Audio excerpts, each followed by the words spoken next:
This is a Blairing Out with Eric Blair show, celebrating the NAMM convention tonight on the red carpet for the 2015 She Rocks Awards show. How have you seen the She Rock Awards and the whole She Rock ideal help women in the industry so far? Our goal has been to shine a spotlight on female role models, and I really feel like women feel empowered.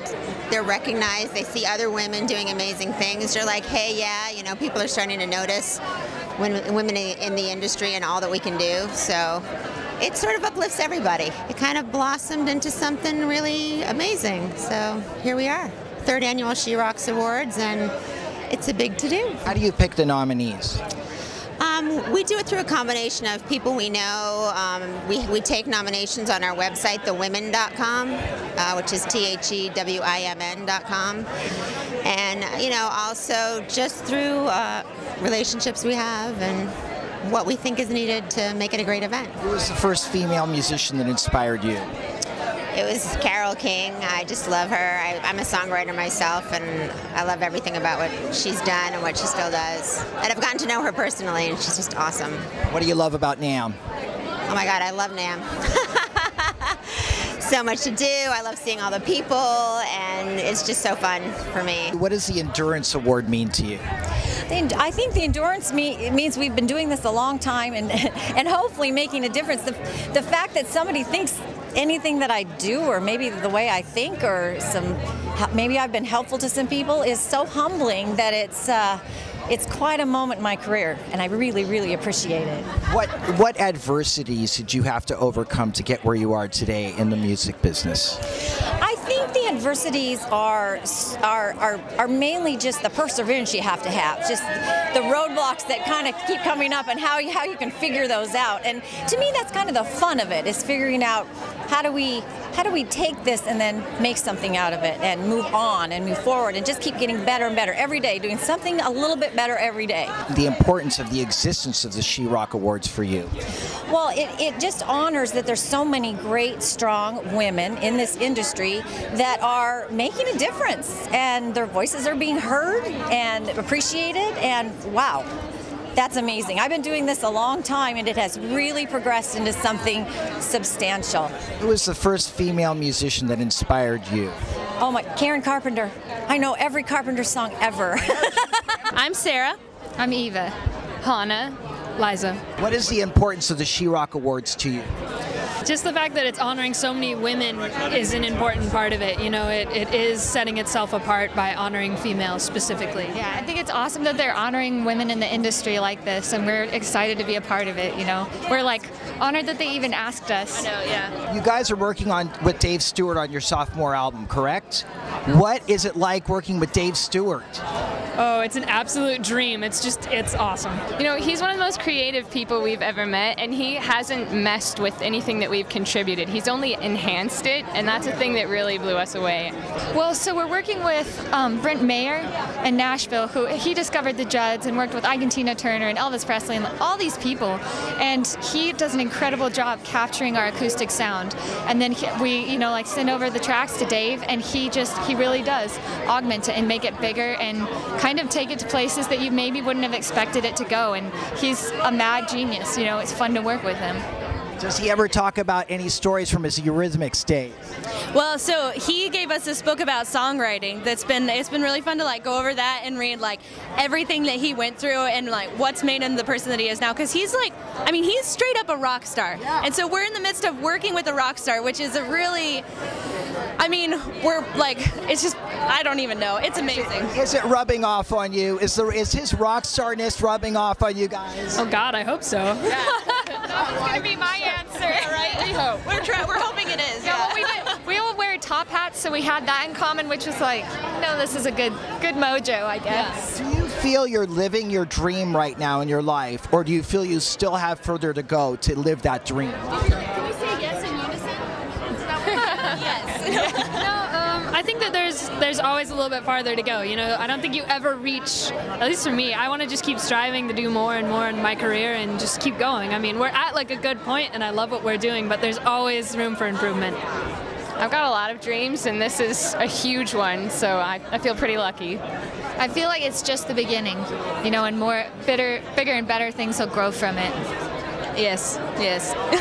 Lastly, what was the first female musician that inspired you to pick up an instrument? Deborah Henson Conan. Imogen Heap comes to mind. Yeah, it was probably Imogen Heap, actually. She inspired me to sing. Imogen Heap. What is it like to be a legend? A legend. I hardly think of myself as a legend, but it's very nice that, you know, they've put this together to acknowledge the women in the music industry. I appreciate that. How have you seen yourself make breakthroughs through what you do with Zildjian cymbals? Well, you know, I had an opportunity to do this. My grandfather gave me an opportunity, my father gave me an opportunity, and so I think it's important to all the women coming up to see that some of us have been able to aspire to being CEOs and leading companies. Now, since you worked your way up, what do you see as obstacles for women in the entertainment business right now? Yeah, it's still really heavily male-dominated, and I think it's difficult to picture women in some of those leadership positions, and that's what we've got to change over time.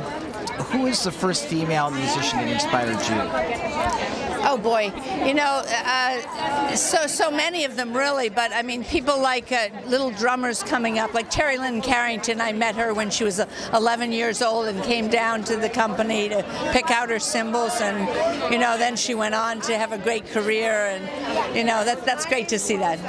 Well, good. Have a great night. Congratulations on your award. Thank you very much. What's important for you about attending the She-Rock Awards? I just think it's always important for women to celebrate women. I hate girl-on-girl fighting, and so I love that I get to be part of something that celebrates leadership and women in music and in media. It's amazing, and I love that. Does that have anything to do with your spiritual upbringing? I think so. I mean, I think you can't ever fully divorce yourself from your spirituality if that's what you grew up with. And yeah, I think girls need girls. I think men need men. I think we need each other, and I think it's all about cheering other people on. Because I don't know, I don't have time to compete with other people. You compete with yourself, and then you'll succeed. I heard that you're going to hold the line as far as staying celibate on the soap opera. Definitely not. My character is all about the bedroom. Really? Yeah. I mean, in my own life, I did with my husband. I mean, which I know is not for everyone, but yeah, we stayed celibate till we were married. But definitely not Teresa Donovan. All that girl is all about sex, drugs, and money. Wow. Yeah. What's it like to be able to play somebody like that? It's actually really interesting because I was praying about it. I really felt like I was led to do that role, and so I was praying one day, and I was like, well, why this role, God? And I heard him say, you know, not audibly, but I really felt like he was like, because I love the Teresas of this world. And the Teresas of this world need to know that I love them, and they're not beyond hope, and they're not beyond redemption, and there's nothing you can do to make God love you less, and there's nothing you can do to make God love you more. He is love, and he loves them. And I like to play her with a vulnerability. I play her with a God-shaped hole, and that's been really cool for me. It's been a great lesson in empathy. Who are you excited to see tonight? Colby Collate. I love her. But I mean, just anybody, because if they're here, they're clearly amazing. They're worth celebrating. So I feel really honored to be able to celebrate with everyone that's here tonight. What's next for you? I have no idea. You know what? I take everything day by day. I'm shooting a movie in Boston this coming month. I'm also still on days, of course, rocking that pretty hard. And then I'm trying to record 2 full albums this year. And beyond that, who knows? Who's your band? Who are you working with? Right now I'm working with Greg Field as a drummer, Chuck Burkhofer as my bass player, which I couldn't have asked for better musicians. They're amazing. They played with Frank Sinatra. I mean, come on. Wow. And Rob Christie is helping me produce. So are you doing more of a jazzy thing or a pop thing? Maybe both. They're kind of like, we should do both. I'm going to do a Christmas album, and then I'm also going to do like a 1940s album. Who would you say that your biggest influence is vocally? Oh my goodness. Alison Sudol from A Fine Frenzy, but I'm not half as cool as she is. So, / Adele, but can you say that? Because I feel like you should never even try to touch Adele, you know. That's the pinnacle of success for you. Yeah, or Mariah Carey. Wait, she put some clothes on, but she's amazing. Blairing Out with Eric Blair show. Yeah, thanks for being here. No problem. Your makeup looks amazing. Thank you. Did you do it? I did it. Oh yeah, I do it all. You're multi-talented. You can bring home the bacon, fry it up in a pan. No, I love doing makeup. I mean, it's, you know, I'm not one of the guys. I love to be out there and rock out with the guys, but I love makeup. I love shoes. I love, you know, I've got my own jewelry line. It's like, you know, I like the girly stuff. You're like a living brand. Well, we all do what we love, right? Yeah, totally. I play music, and, you know, it's such a creative outlet. Sometimes, you know, sometimes people paint, sometimes people do fashion, whatever. I liked the jewelry thing, so follow your heart. You were recently nominated for a Grammy. When you started out, was that a goal of yours? When I started out, I was such a kid. I was a product of school band, and I was so lucky to just be a part of that system. You know, I always try and strengthen that system today so people have those opportunities. I wasn't really thinking about any of it, but once it became kind of what I identified with, once it became something that made me special in my eyes, then I started looking at the people that I admired and that were role models for me, and they got Grammys, and that seemed to be the highest award in the land for music.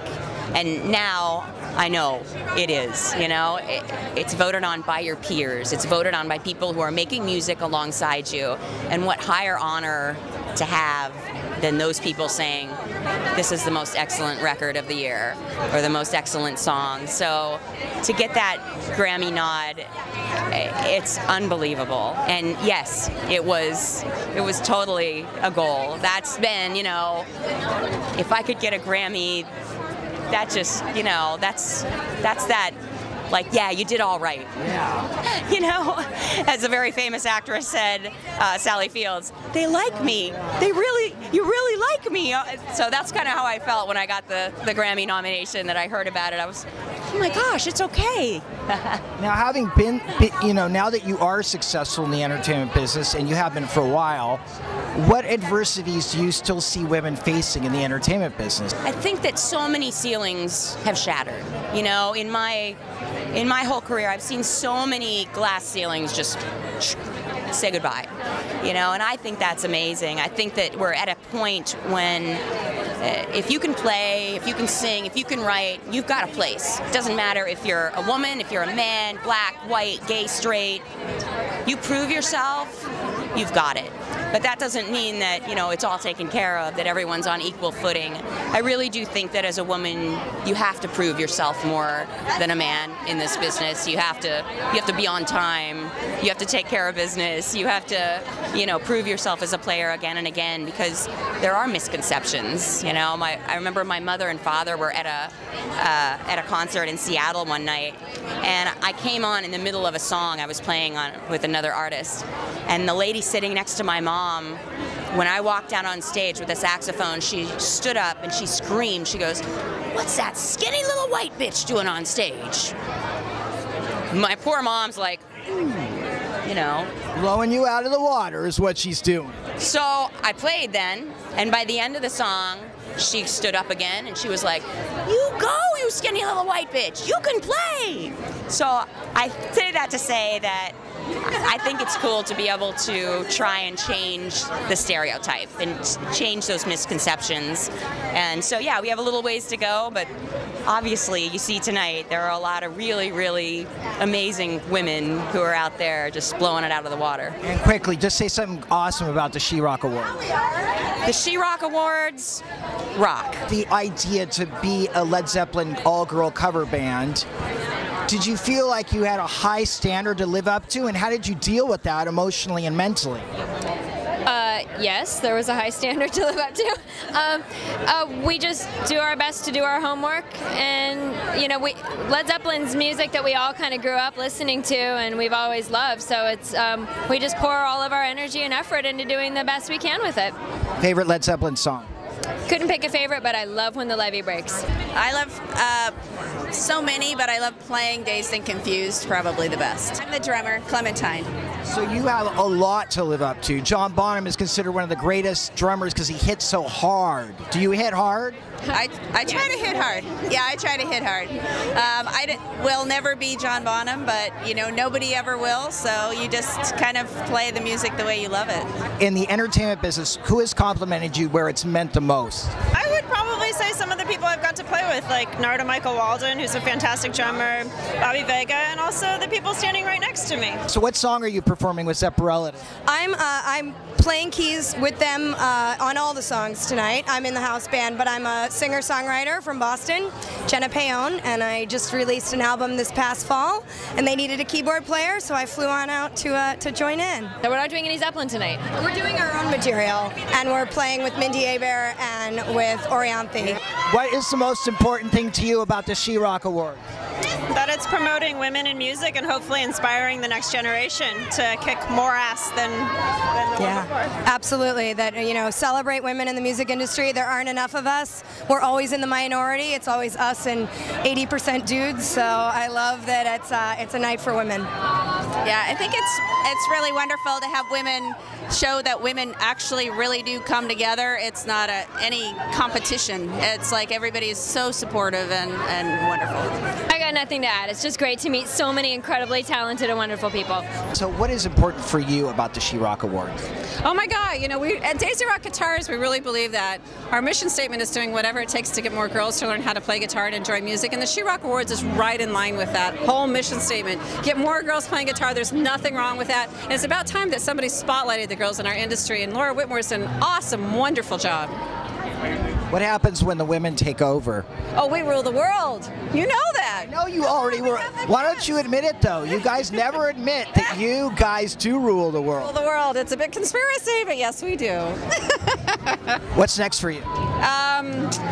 This year's really big for us because it's our 15th year anniversary for Daisy Rock Guitars. It's really exciting. Getting more girls to play guitar, that's only our mission, one guitar girl at a time. What is important to you about the She-Rock Awards? Well, it's my first time in this kind of awards, so it's very interesting. You know, it's really nice for the women in rock to be recognized, you know, because it's kind of a manly world. No, it's really hard to get in, so that's pretty amazing, yeah. So Brian Ray is the bayonets. Yeah. Okay, so isn't he Paul McCartney's guitar player? He was also Etta James' guitar player, and he played with many other great people, you know. Yeah, he's amazing. Yeah. So describe your sound. Well, we are kind of rock and roll band, you know. It's so California, but a little retro, and it's really cool. We are playing tomorrow just before the Johnny Depp's show for Duesenberg Guitars, just near here. So we are kind of excited, you know. What's important about the She-Rock Awards to you? Well, it's important. You know, sometimes I don't like separating women and men musicians, but I think it's important to celebrate women in rock, especially someplace like NAMM, you know, where there's so many great musicians and people who are so important to us as far as manufacturers of instruments, of strings, the equipment, the gear, all the stuff that we use, the microphones. So it's really cool to put a lot of light on the women who also use this gear. And also I think one of the big things that's important about celebrating women is, unfortunately, there's still not enough women in rock. So I think it's a good role model. It's great to show great role models for younger kids and make women realize, wow, I might be able to do this, young women. What do you think of Lena Dunham? I love Lena Dunham. I think she's a great writer. She writes her show Girls. It's about such a specific group of people living a specific life, you know, and she really captures that well. Well, I have a musical opening in New York City in the spring. It's a kids musical called Camp Capuana about kids going away to summer camp. Is that taken from one of your life experiences? It is inspired by my life experiences going to summer camp when I was growing up, but also it's sort of a culmination of a handful of kids records that I made with my friends Michelle Lewis and Dan Petty, and it captures it sort of in a play form. You and Richie, you guys have a lot of people coming in your studio all the time. I heard you're working with Brooklyn Allman. Yeah, you know what? Brooklyn's killing it. She's an amazing vocalist and songwriter, and really believe in her. She's one of my best friends. Is she? Yeah, we met on the Alice Cooper tour, Marilyn Manson tour, and she opened for us, and we just became best friends like instantly. And she kills it, and we produced some songs, me and Richie, for her. Wow. So, you know what? It's gonna be huge. Blow up. Amazing. You guys should put a super group together. Well, you know what? It's like me and Richie are making a record. We've been writing for about a year. We've got about 60, 70 songs. We just got in the studio, recorded 6. And, you know, when we're done with what we're doing, we're going to go in and finish up Brooklyn's record as well, and I can't wait for everyone to hear everything because I'm just excited about music, and that's a good place to be. The Blairing Out Show.